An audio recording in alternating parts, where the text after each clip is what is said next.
ओम नमः सिद्धेभ्यः। ओम नमः सिद्धेभ्यः। आज हम सभी पुनः आदिनाथ भगवान के सम्मोषण में बैठे हुए हैं। आचार्य जिनसेन स्वामी आदि पुराण के 25वें सर्ग के माध्यम से श्री जिन सहस्रनाम भगवान के 1008 नामों का जो है वर्णन कर रहे हैं। कल हमने यहाँ पर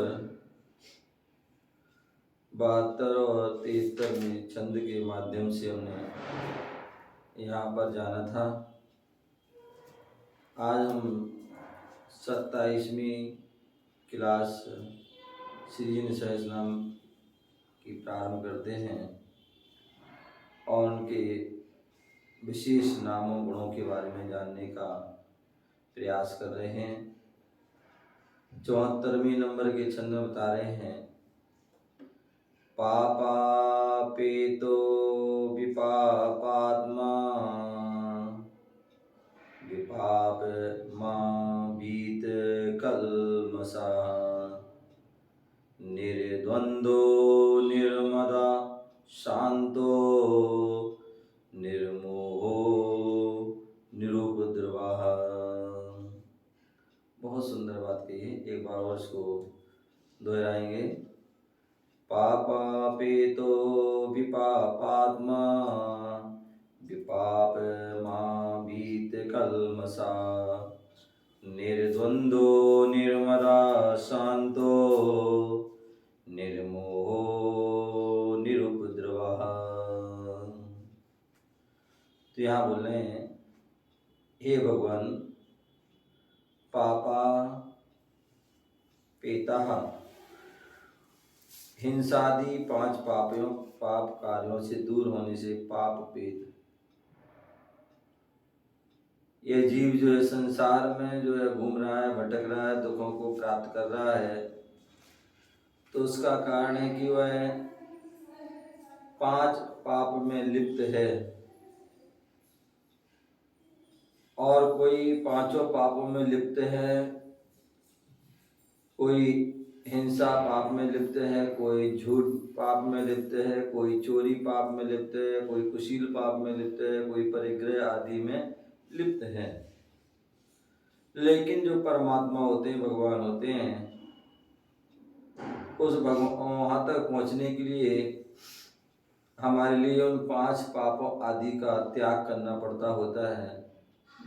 जब हम 5 पापों को, जब एक सामान्य श्रावक बनने के लिए कह दिया जाता है कि 5 पापों को हम त्याग करें, वो बात अलग है कि हम उसको पूर्ण रूप से ना कर पाए तो उसको हम अणु रूप में उसका हम पालन करते, स्थूल रूप में हम जो है त्याग कर सकते हैं। और यदि हमें मुनि बनना है, यदि हमें महान बनना है और महान व्रतों का पालन करना है, तो उसके लिए कहा जाता है कि हमारे लिए 5 पापों का 9 कोटि से त्याग करना है। क्या करना है? 9 कोटि से त्याग करना है। 5 पाप जो 9 कोटि से हैं वह मन से, वचन से, काय से, कृत कारित अनुमोदना। 3 में 3 का गुणा करते हैं तो वह 9 हो जाते हैं। क्या हो जाते हैं? 9 हो जाते हैं। तो ऐसे वह 9 कोटि हो गए। 9 कोटि से उन 5 पापों का त्याग किया जाता है और जो है 5 महाव्रतों का पालन करने के लिए बोले कह दिया है कि जो है इन 5 महाव्रतों की 5 जो है भावनाएं तत्वासूत ग्रंथ में दी गई हैं कि उन भावनाओं को हमें ध्यान रखना है, उन भावनाओं को भाना है। उन भावनाओं को भाते हैं तो हमारे जो है 5 व्रत का पालन हो सकता है।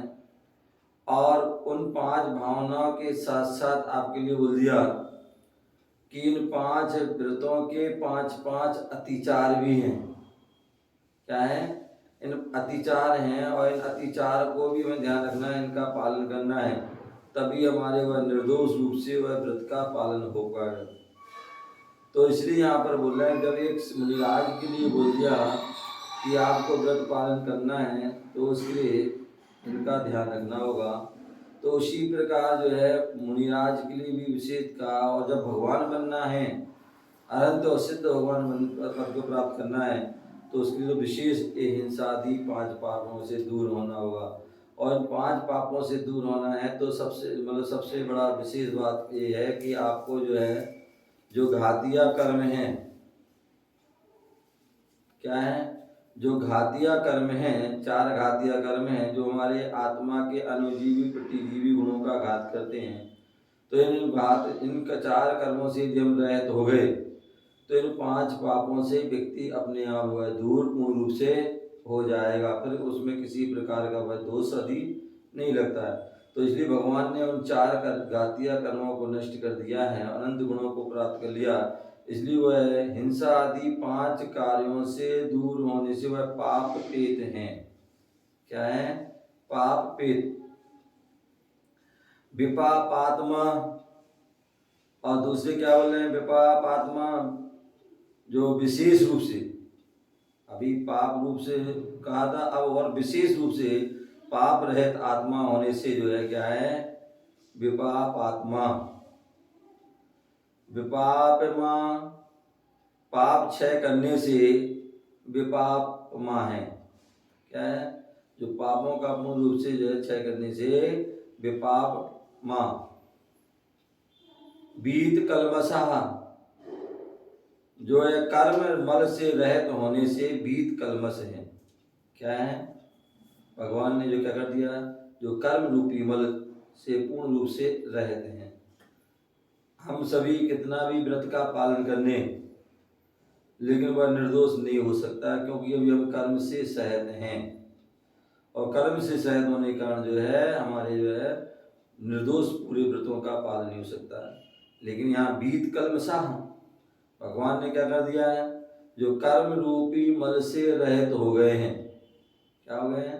कर्म रूपी मल से रहित हो गए हैं, इसलिए वो बीत कलमस हैं। निर्द्वंदा, क्या है? परिग्रह रहित होने से निर्द्वंद हैं। ध्यान रखिए, जहाँ पर जो है थोड़ा सा भी जो है परिग्रह है, थोड़ा सा भी जो है आरम सारम है, थोड़ा सा भी जो है कोई विकल्प है, तो हमारे मन में द्वंद्व चलता रहता है। क्या रहता है? द्वंद्व चल रहा, उसने ऐसा कह दिया, उसने ऐसा कर दिया, उसने ऐसा कर दिया, ये कर दिया, वो कर आदि। क्या होता है? द्वंद्व चल रहा है। क्यों? क्योंकि वह परिग्रह से अभी हम सहित हैं, राग द्वेष से सहित हैं, मोह से सहित हैं, संसार से सहित है, कर्म से सहित है। इसलिए क्या चल रहा है? द्वंद्व चल रहा है। और जहाँ व्यक्ति जो है पाप से रहित हो जाता है, परिग्रह से रहित हो जाता है, तो वह निर्द्वंद हो जाता है। बोले जो है मुनिराज हैं, संत जन हैं, अरहंत जन हैं, वह क्या है? निर्द्वंद हो गए। क्यों? क्योंकि वह परिग्रह से रहित हो गए हैं। जो परिग्रह से रहित हो जाता है वह क्या होता है? निर्द्वंद हो जाता है। निर्मदा, और सुबह भी बताया गया था कि व्यक्ति को संलेखना आदि धारण करना है तो उसके लिए सम्यक दर्शन को अंगीकार करना जरूरी है। यदि सम्यक दर्शन नहीं है तो वह उसकी सारी साधना बेकार है, सारा धर्म की क्रियाएं बेकार। और सम्यक दर्शन कब होता है? बोले शुद्ध सम्यक दर्शन तभी होता है जब व्यक्ति 8 मदों से रहित हो, अहंकार से, ममकार से, घमंड, ईगो, गर्व, इनसे क्या है वह जब रहित होगा तभी उसे सम्यक दर्शन होगा। यदि अहंकार किसी भी कारणों से हमारे मन में यदि अहंकार बढ़ा होगा, हमारे शरीर में, वचनों में अहंकार है, तो अहंकार होने से आप निर्मद जो है नहीं हो सकते। और जहाँ अहंकार जो है कण मात्र भी नहीं है, क्षण भर के लिए भी नहीं है, तो वह निर्मदा हो जाता है। अन्यथा क्या है? मद से सहित होता है। और मद से सहित है तो सम्यक दर्शन नहीं हो सकता है। मद से जो है सहित तो रत्नात्रय को धारण नहीं कर पाएगा, मुनि आदि पद नहीं बन पाएगा, और जो है कर्मों को नष्ट नहीं कर पाया, मोक्ष को भी प्राप्त नहीं कर पाया। तो इसलिए अहंकार रहित होने से निर्मद है। शांता, बोले जो मंद कसाय होने से शांत। अरे भैया ये तो बहुत अशांत है, तो में जो है गुस्सा हो जाता है, क्रोधित हो जाता है, कुपित हो जाता है, भड़क जाता है, बरस जाता है, ये तो बहुत अशांत है, इनके पास नहीं जाना भैया, इनसे दूर रहना। क्यों? अशांत है। और ऐसे व्यक्ति से लोग क्या है, दूर कोसों दूर रहते हैं, कोई जाना पसंद नहीं करता उनके पास, कोई उनके साथ बैठना पसंद नहीं करता, उनके साथ बोलना पसंद नहीं करता है। इसलिए कहते हैं हमारे लिए अपनी जो हम साधना के मार्ग पर बड़े हैं, मोक्ष मार्ग पर बड़े हुए हैं, यदि हमने व्रत नियम संयम का पालन कर रहे हो तो बोले भैया मंद कसाय रहो। एक या तो पूर्ण रूप से कसाय होने ही चाहिए, और यदि पूर्ण रूप से अगर समाप्त नहीं हो पाई तो कम से कम मंद कसाय तो रखो, क्योंकि तीव्र कसाय हमारी दुर्गति में ले जाएगी, अनेक प्रकार के दुख प्रदान करेगी, अशुभ आश्रव बंद कराएगी, संसार में भटकाएगी। तो इसलिए हमें क्या करना है, बोले जो है अहंकार से रहे तो निर्मद होइए और शांता, अपने परिणामों को शांत कीजिए। अंधा व्यक्ति स्वयं भी अशांत रहता है और दूसरों को भी अशांत कर देता है, स्वयं भी दुखी और दूसरा भी दुखी, इससे कोई लाभ होने वाला नहीं है।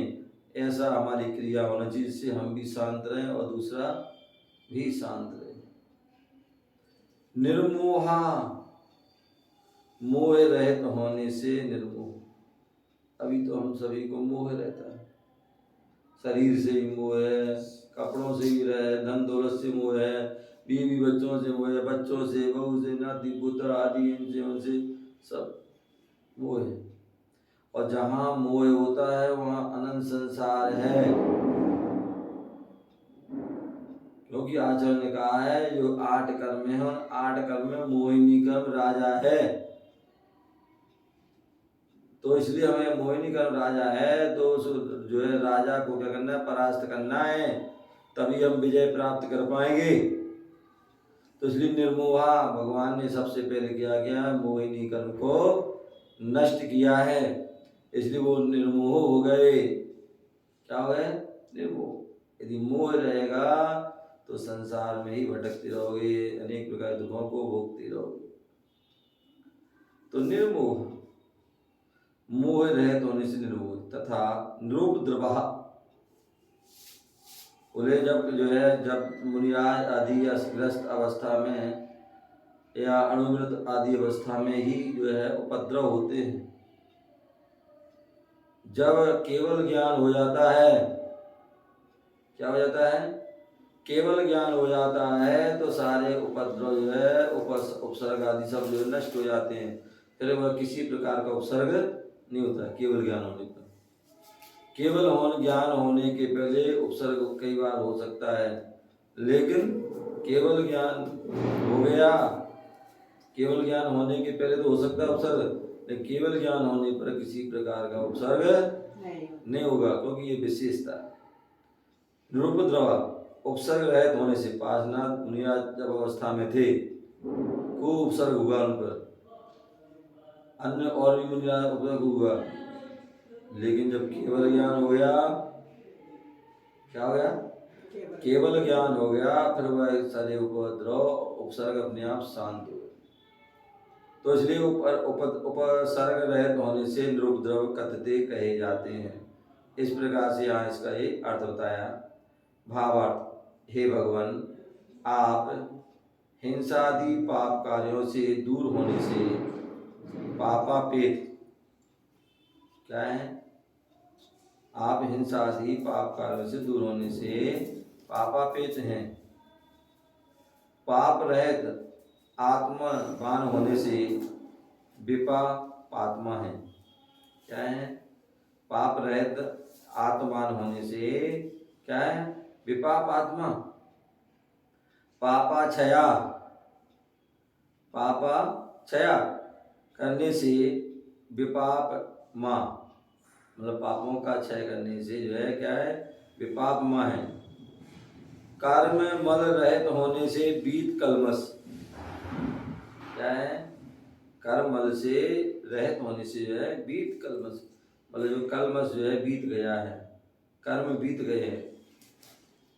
परिग्रह रहित होने से निर्द्वंद, क्या होने से, परिग्रह रहेगा, ये खराब हो गया, ये टूट गया, ये फूट गया, ये गुम हो गया, ये इसने ऐसा कर दिया, उसने वैसा कर दिया, और जहाँ परिग्रह रहित हो गए तो वहाँ पर किसी प्रकार का द्वंद्व नहीं रहता। अहंकार रहित होने से निर्मदा, क्या है, अहंकार रहित होने से निर्मदा, जहाँ अहंकार होगा वहाँ मद होगा, घमंड होगा, ईग होगा, अहंकार होगा, ममकार होगा, और जहाँ जो है अहंकार रहित हो गए तो निर्मद हो जाएंगे। जहाँ निर्मद हो गया भाई अहंकार है। मंद कसाय होने से शांत, क्या है, जब व्यक्ति की जो तीव्र कसाय होती तो अशांत होता है व्यक्ति, जैसे कहते पानी गर्म हो, खोलता हो तो वो जो है क्या होता है, अशांत होता है, उसमें कुछ भी नहीं दिखता है। और जैसे ही पानी शांत हो जाता है, ठंडा हो जाता है, तो क्या होता है, उसमें आप चेहरा देख लो, क्या देख सकते हैं, अपना चेहरा या कुछ भी आप उसमें क्या डला है क्या नहीं है, एक एक मतलब उसमें दाना भी दिख जाएगा। तो उसी प्रकार मंद कसाय होने से जो है क्या है, कसाय होने से शांत हैं। मोह रहित होने से निर्मोह, क्या है, जब तक मोह सहित होंगे तो वह मोह रहेगा, और जहाँ मोह से रहित होने से निर्मोह। तथा उपसर्ग रहित होने से निरुपद्रव, एक तो उपद्रव और एक निरुपद्रव, विशेष रूप से जो है क्या है, उपद्रव से रहित हैं तो निरुपद्रव कहे जाते हैं। इस प्रकार से यहाँ पर जो है ये भावार्थ हुआ। आगे जो है 75वें नंबर के छंद में बता रहे हैं,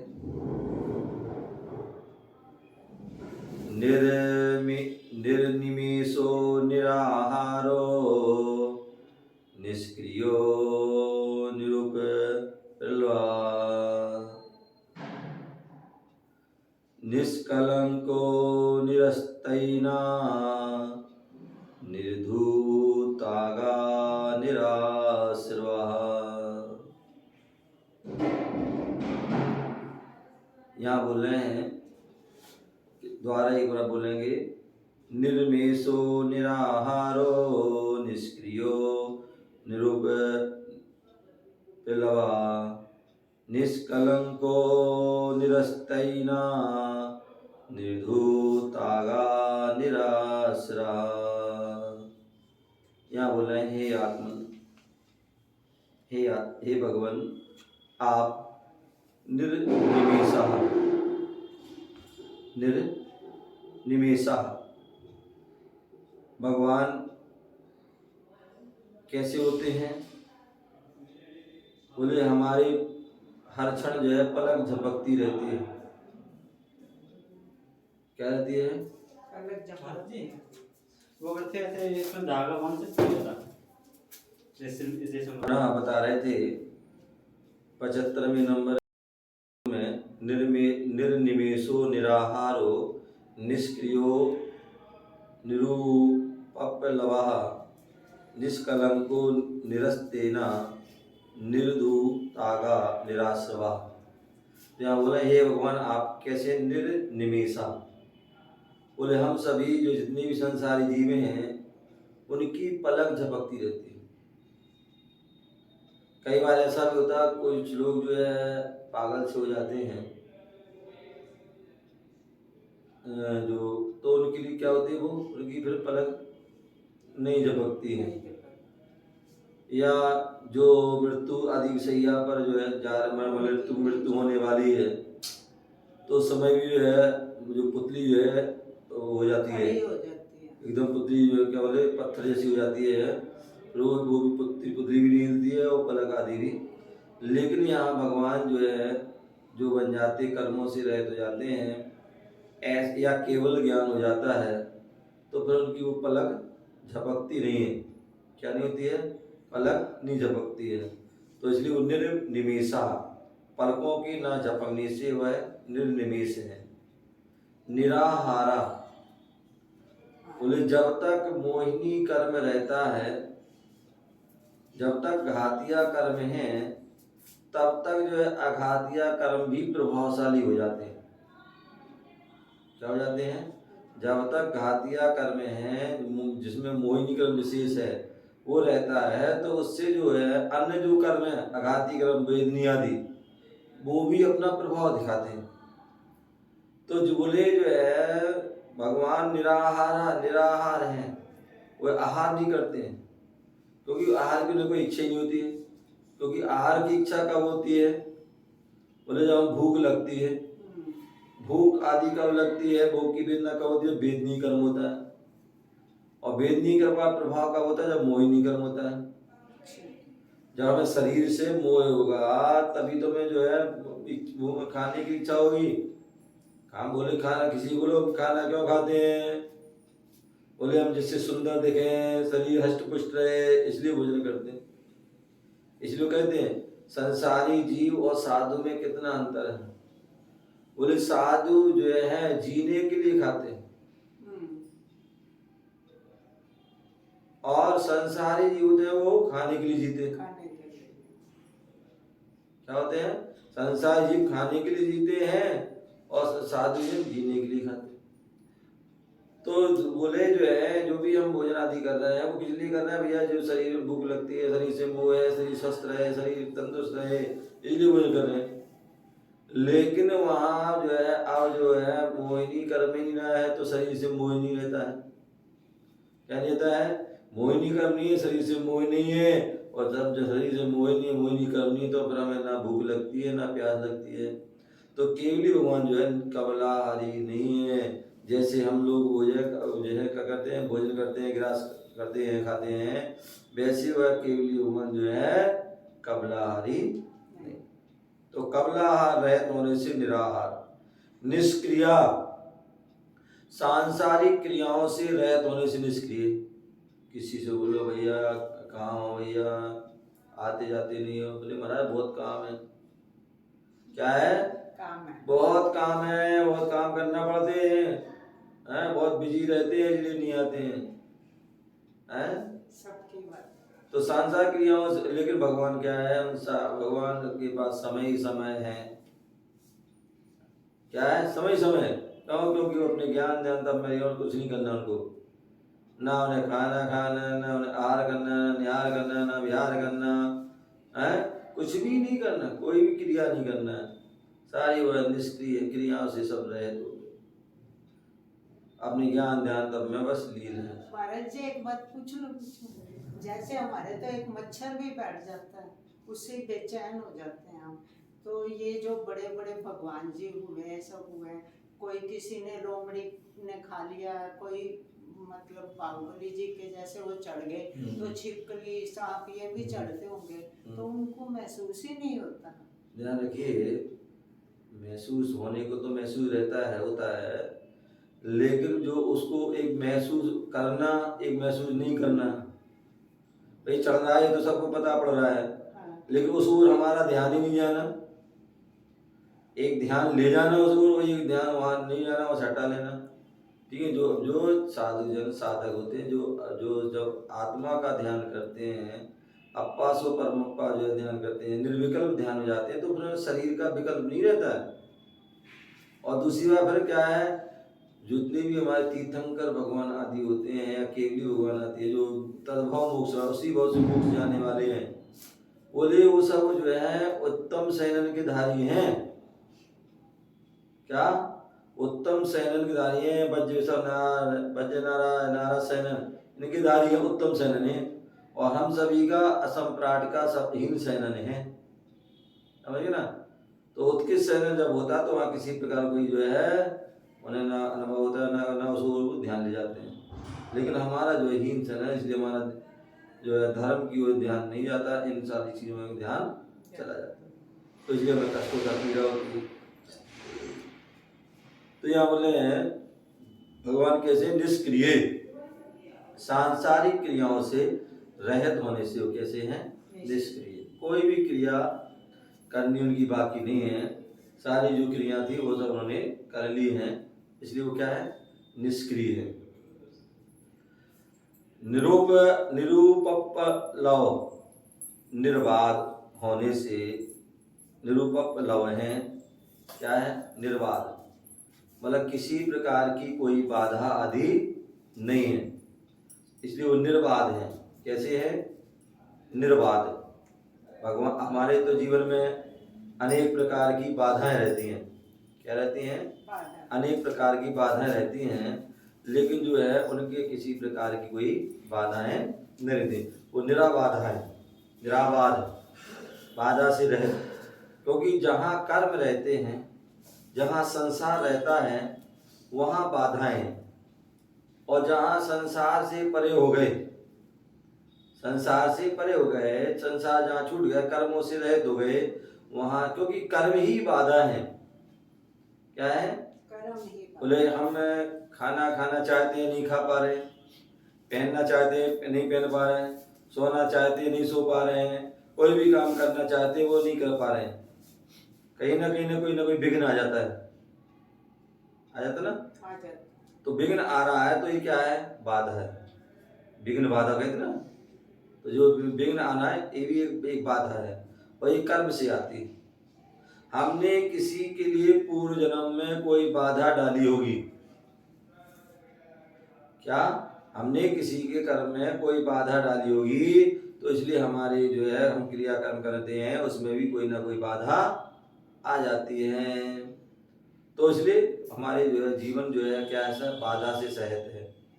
लेकिन भगवान जो है, परमात्मा जो है निर्बाधा है, वह बाधा से रहित हैं, उनकी जीवन में सारी जो बाधाएं थी वो सब समाप्त हो गई, इसलिए वो निर्बाध हो गए। क्या हो गए, निर्बाध, इसलिए वह निरुपप्लव है, निष्कलंका। कैसे हैं, निष्कलंका है, कलंक रहित।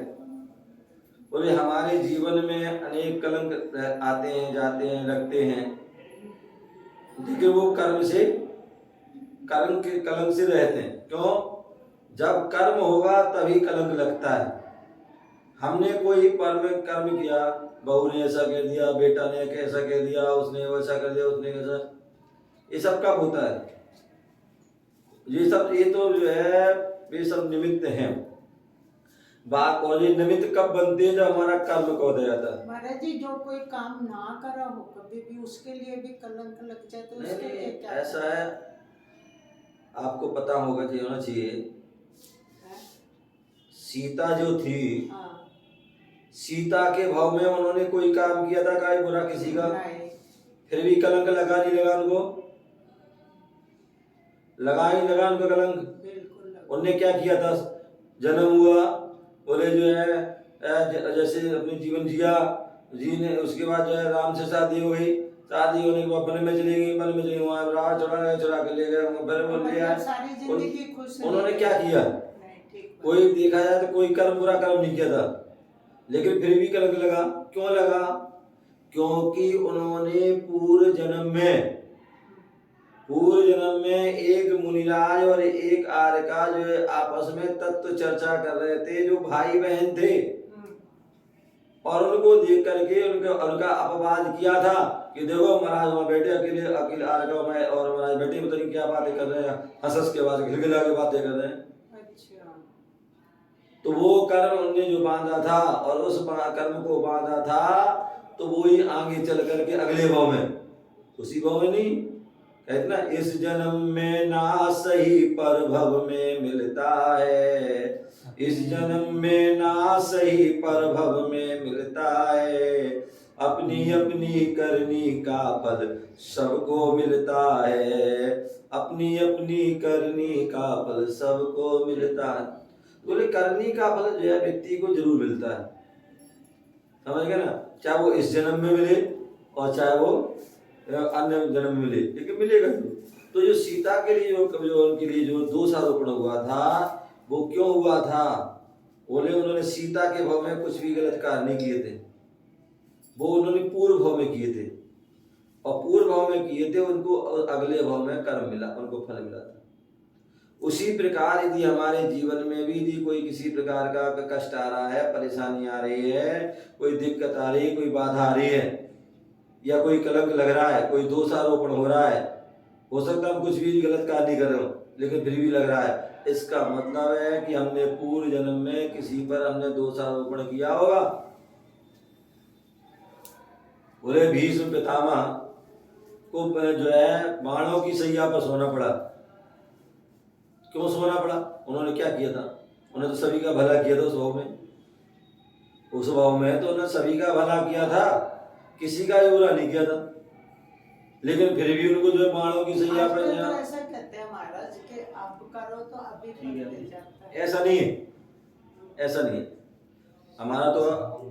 हाँ ये है कि यदि हम तीव्र पाप कर्म करेंगे, तीव्र पाप करेंगे तो हो सकता है इस भाव का इस भाव मिल जाएगा, या तीव्र पुण्य करेंगे तो इस भाव का मिल जाएगा, लेकिन सामान्यता जो है आज हम कर रहे हैं उसका कल मिलेगा।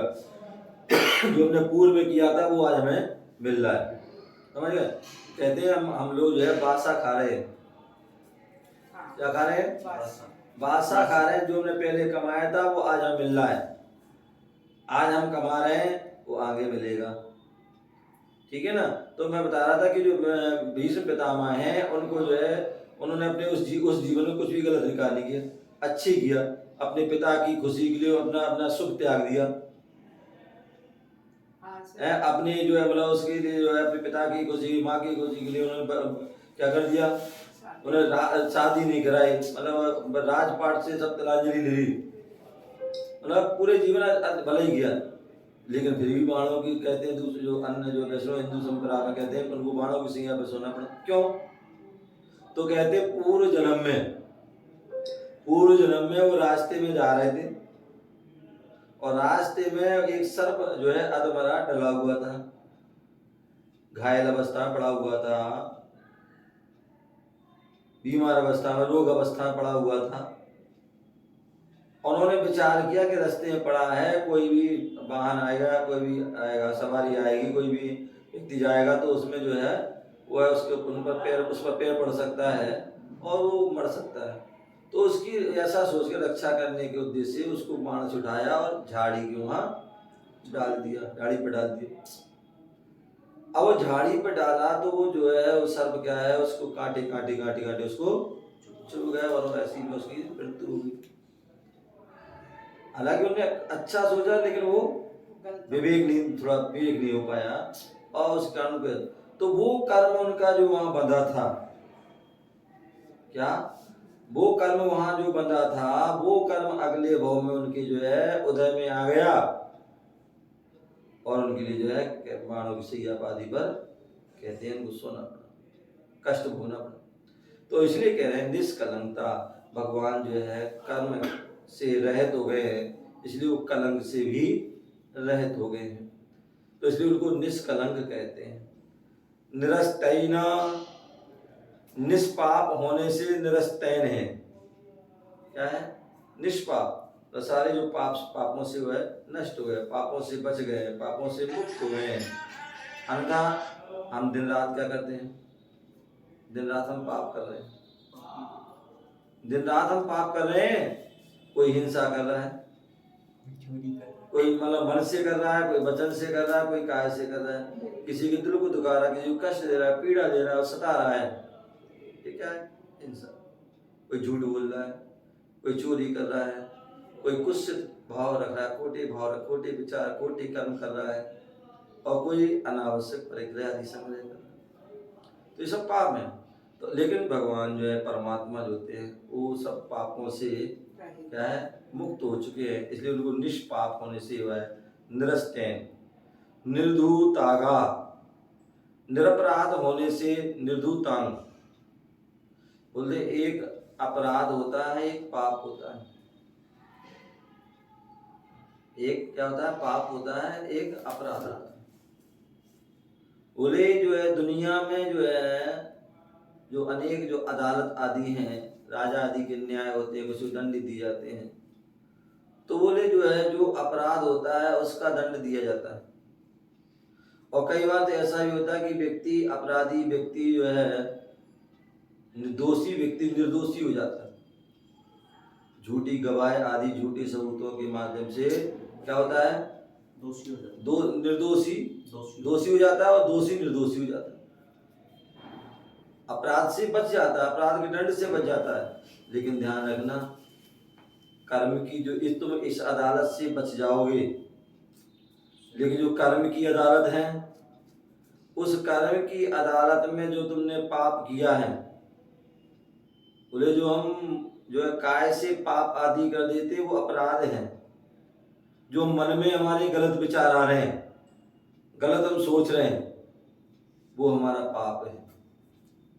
कई बार व्यक्ति दिन रात वह पाप करता रहता है और अपराध वह चाहते हुए भी नहीं कर पाता,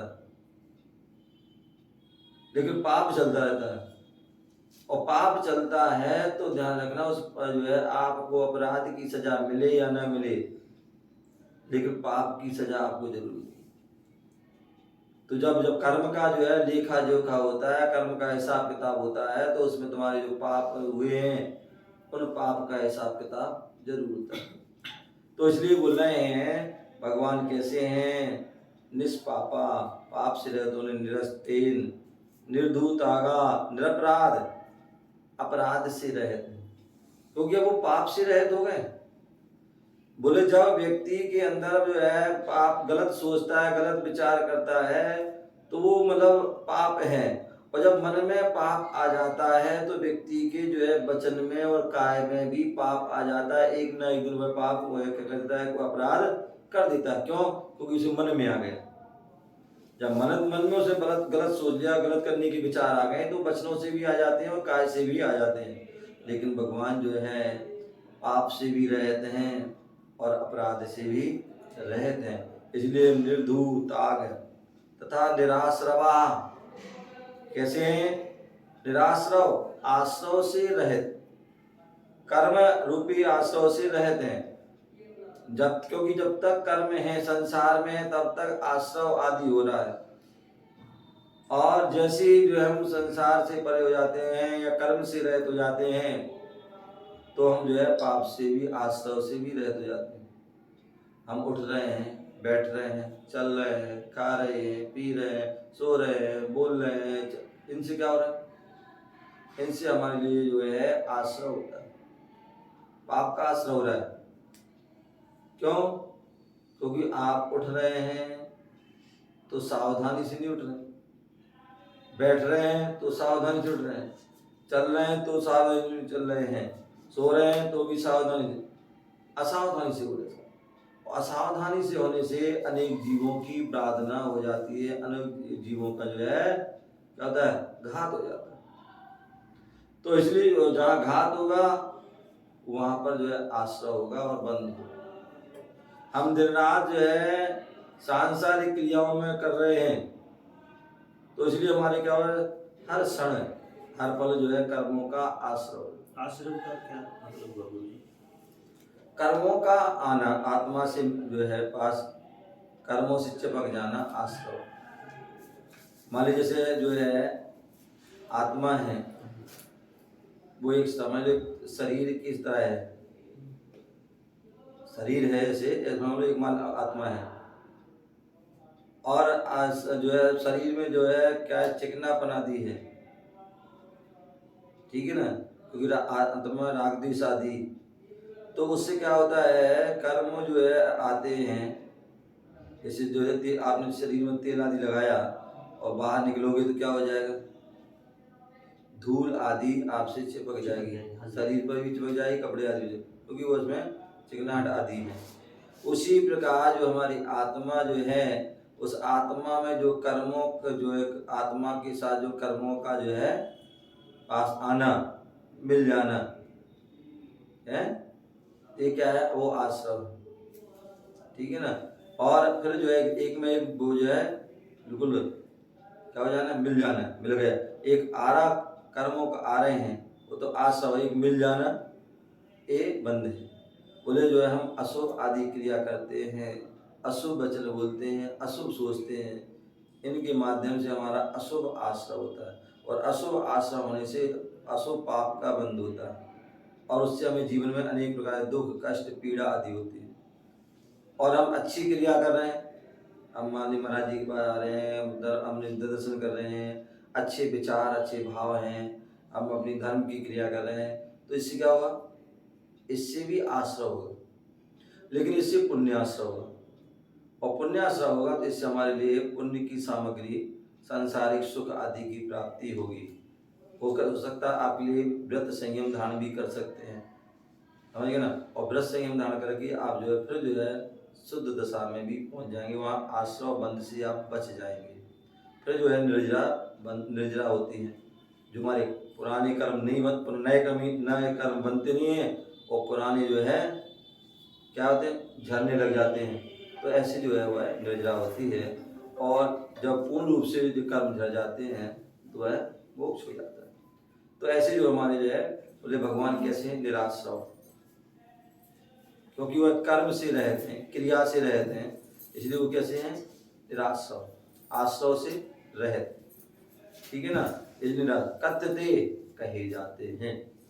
इस प्रकार से यहाँ पर जो है बोल रहे हैं विशेषार्थ में, हे भगवान आप पलकों के ना झपकने से निर्निमेष हैं। भगवान कैसे होते हैं, आपने देखा होगा, जो अभी तो हम साक्षात तो नहीं देख पा रहे हैं, प्रतिमा देख रहे हैं, तो जब भगवान साक्षात होते हैं अनंत अवस्था में, जब केवल ज्ञान हो जाता है तो फिर उनकी जो क्या होती है, पलक नहीं झपकती। हम सभी की तो क्या हर समय जो है पलक झपकती रहती है या नाड़ी आदि धड़कती रहती है, लेकिन वहाँ जो है किसी प्रकार की पलक आदि बिल्कुल ऐसी जो है वो स्थिर हो जाती है उनकी पलक। जैसे कोई व्यक्ति जो है, जैसे अपन देखते हैं कोई पागल आदि हो जाती है, कुछ भी और भी किसी प्रकार की जाती है, तो उनकी पलक नहीं झपकती है। लेकिन भगवान कर्म से जो है रहित हो गए, अगर जो उनकी जो है केवल ज्ञान हो गया तो वो पलक आदि नहीं झपकती है, बाल आदि नहीं बढ़ते, उनको नख केस आदि नहीं बढ़ते हैं, उनके ऊपर किसी प्रकार का उपद्रव आदि नहीं होता है, उन्हें किसी प्रकार की भूख प्यास आदि की बाधा नहीं होती है। ये उनकी विशेषता होती है। तो इसलिए वह क्या है, आप पलकों के न झपकने से निर्निमेष हैं। कबलाहार, हम सभी क्या करते, कबलाहार करते हैं। कबल मीन्स गिरास आदि के माध्यम से हम भोजन करते हैं, लेकिन वहाँ वो कबलाहार आदि वह क्रिया नहीं होती है, क्योंकि कबला मैंने अभी बताया था, कबलाहार जो होता है भोजन आदि करते हैं हम कब करते हैं, जब हमें जो है शरीर से मोह होता है और हमें जो है वेदनी कर्म के कारण सुख दुख का अनुभव होता है, इसलिए जो है हम उसकी वेदना को दूर करने के लिए भोजन करते हैं। लेकिन वहाँ जो है मोहिनी कर्म नहीं है और इसलिए जो है वेदनी अपना प्रभाव नहीं कर पाती, इसलिए उन्हें भोजन की आवश्यकता नहीं। तो कबलाहार से रहित होने से निराहार हैं, सांसारिक क्रियाओं से रहित होने से निष्क्रिय है। क्या है, सांसारिक क्रिया, अभी हम तो क्या है, क्रिया सहित हैं। क्या है, क्रिया सहित, या अभी ये करना, हमें ये करना, अभी यहाँ जाना, अभी यहाँ वहाँ जाना, अभी ये करना, अभी वो करना, सारी जो है दिन रात हमारी क्रियाएं कोई ना कोई चलती रहती हैं। लेकिन भगवान सारी क्रियाओं से, सांसारिक क्रियाओं से रहित हैं, उन्हें किसी प्रकार की कोई क्रिया नहीं है, केवल अपने ज्ञान ध्यान तप में ज्ञान ध्यान ली रहती है। तो इसलिए सांसारिक क्रियाओं से रहित होने से निष्क्रिय, निर्बाध होने से निरूपक लव, बोले उनकी जो है किसी प्रकार की कोई बाधा नहीं है। हमारे जीवन में तो अनेक प्रकार की बाधाएं आती हैं और हर क्षण पर बाधा आती हैं, हर समय बाधा आती हैं, लेकिन वहाँ किसी प्रकार की कोई बाधा नहीं आती है, क्योंकि वो बाधा से रहित निराबाध है। क्या है, बाधा आना एक दुर्गुण है और निराबाध होना ये उनका गुण है। तो इसलिए भगवान निराबाध है, बाधा से रहित, इसलिए निरुप लव और कलंक रहित। बोले कोई आज व्यक्ति, जब मैं किसी से पूछो एक बार की घटना याद आ रही है कि 5 पांडव थे और 5 पांडव और कौरव आदि थे, जिनके लिए कहते हैं गुरु ने उनको क्या दिया, शिक्षा दी। द्रोणाचार्य ने उनको शिक्षा दी। ऐसा वैष्णव आदि महाभारत आदि में सुनते हैं, पढ़ते हैं, शिक्षा दी उन्हें। जब उनकी शिक्षा पूरी हुई तो उनकी परीक्षा के लिए मतलब परीक्षा लेनी चाहिए, या किसी ने कहा कि गुरुजी आप जो है पांडवों को ज्यादा चाहते हैं, कौरवों को नहीं चाहते हैं। तो गुरु ने मतलब बोले कि ऐसा कुछ नहीं। बोले नहीं ऐसी बात है, आप उनको ज्यादा चाहते हैं उनको, लेकिन हम इनको नहीं चाहते हैं। तो बोले यदि हम ज्यादा उनको पहली बार तो चाहते हैं, लेकिन चाहते हैं तो कोई ना कोई उनमें विशेषता होगी तभी तो चाहते हैं। तुम भी ऐसी खूबी लाओ, है तो ऐसी गुण प्रकट करो तो तुम्हें भी होगा। तो बोले नहीं हमें समझ में नहीं है। बोले ठीक है। उन्होंने दो पांडवों से कहा, और पांडवों में युधिष्ठिर से कहा कि बोले जाओ और इस नगर में जाना है तुम्हें, मान लीजिए हस्तिनापुर में जाना है, और हस्तिनापुर में जाइए आप, और जितने भी बुरे लोग हों उनको लेके आइए। वहीं पर जो है दुर्योधन थे, उनसे भी कहा गया दुर्योधन तुम्हें भी हस्तिनापुर में जाना है, तुम्हें भी हस्तिनापुर जाना है, और जितने भी अच्छे लोग हैं उनको लेके आओ। अब जो है दुर्योधन भी उसी नगर में गए हैं और युधिष्ठिर भी उसी नगर में गए हैं। सुबह से शाम हो गई। क्या हो गई? सुबह से शाम हो गई। और जब दोनों वापस आते हैं तो दोनों खाली हाथ आते हैं। गुरु ने उनसे पूछा कि बताओ भाई युधिष्ठिर, कितने तुम्हें बुरे लोग मिले? बोले गुरुजी वहां तो एक भी बुरा हमें कोई व्यक्ति नहीं मिला, सारे सभी अच्छे थे, कोई बुरा नहीं मिला। बहुत अच्छे, बैठो। दुर्योधन से कहा बताओ तुम भी गए थे नगर में, बताओ कितने लोग अच्छे लोग लाए? बोले गुरुजी वहां तो एक भी अच्छा व्यक्ति नहीं था, सारे खराब थे, किसी में ये कमी, किसी में वो कमी, किसी में वो कमी। अन्य लोग जो अन्य दुर्योधन के पक्ष के थे या पांडवों के और ही पक्ष के थे, बोले गुरुजी हमें समझ में नहीं बात। युधिष्ठिर को आपने हस्तिनापुर भेजा, दुर्योधन को भी हस्तिनापुर भेजा, और दुर्योधन से कहा तुम उनमें वहां से अच्छे लोग को लाओ, और युधिष्ठिर से कहा बुरे लोग लाओ। दोनों एक ही नगर में गए, उनको अच्छे नहीं मिले, उनको बुरे नहीं मिले। ऐसा कैसे हो सकता है भाई? नगर में कोई ना कोई तो भाई एक से व्यक्ति नहीं होते हैं, 5 उंगली वैसे बराबर नहीं होती, तो वैसे लोग भी इकट्ठे एक से नहीं होते। लेकिन वहां तो बोले ना वो अच्छे लाए ना बुरे लाए। ऐसा क्यों? उनको क्यों नहीं मिला ऐसा? तो उन्होंने कहा ये दृष्टि का फेर है, व्यक्ति की सोच का फेर है। बोले युधिष्ठिर की जो है सोच अच्छी है, उनकी दृष्टि अच्छी है, और जिसकी अच्छी दृष्टि होती है, अच्छी सोच होते हैं, अच्छे विचार होते हैं, तो उसे सब अच्छे दिखते हैं। और बोले दुर्योधन को बोले जो अच्छे लोग नहीं मिले उसी नगर में, क्यों ऐसा? बोले उसकी दृष्टि खराब है, उसके विचार खराब है, उसकी सोच उसके विचार जो खराब है, इसलिए उसको जो है उसी नगर में कोई अच्छा व्यक्ति, यही अंतर है। तो इसलिए यहाँ बोल रहे हैं, क्या बोल रहे हैं कि जो सांसारिक क्रियाओं से रहित होने से वह निष्क्रिय हैं, निर्वाद होने से, निरुपप्लव कलंक रहित, क्या है? कलंक रहित हैं। जो कलंक उन कर्म से रहित हो गए, इसलिए उनकी किसी प्रकार का कोई कर्म भी नहीं है, तो इसलिए निष्कलंक है, निष्पाप, और विशेष रूप से वह पापों से रहित होने से निष्पाप हैं, इसलिए उन्हें निरस्तैन, निरपराध, और किसी प्रकार के जो है अपराध भी, जब पाप से रहित हैं तो फिर अपराध भी कैसे हो सकते हैं? तो इसलिए निरपराध, हर प्रकार से उन्होंने अपराध से भी वह मुक्त हो चुके हैं, इसलिए निरपराध हैं। निर्धूताग अतः कर्माश्रव से रहित, किसी प्रकार के कर्म के आश्रव से वह क्या है, रहित हैं, इसलिए वह निराश्रव कथ्यते कहे जाते हैं। ऐसा हमें जानना चाहिए। इस प्रकार से यहाँ पर जो है ये 2 छंदों के माध्यम से सहस्रीश जिन सहस्रनाम स्तोत्र में भगवान के गुणों का वर्णन करने वाले ये स्तोत्र कहे गए हैं। इन्हें हमें बड़े ध्यान से सुनना है, समझना है और अपने जीवन में इनको अंगीकार करना है, प्राप्त करने का प्रयास करना है, तभी हमारा जीवन श्रेष्ठ बनेगा। ओम नमः सिद्धेभ्यः। ओम नमः सिद्धेभ्यः।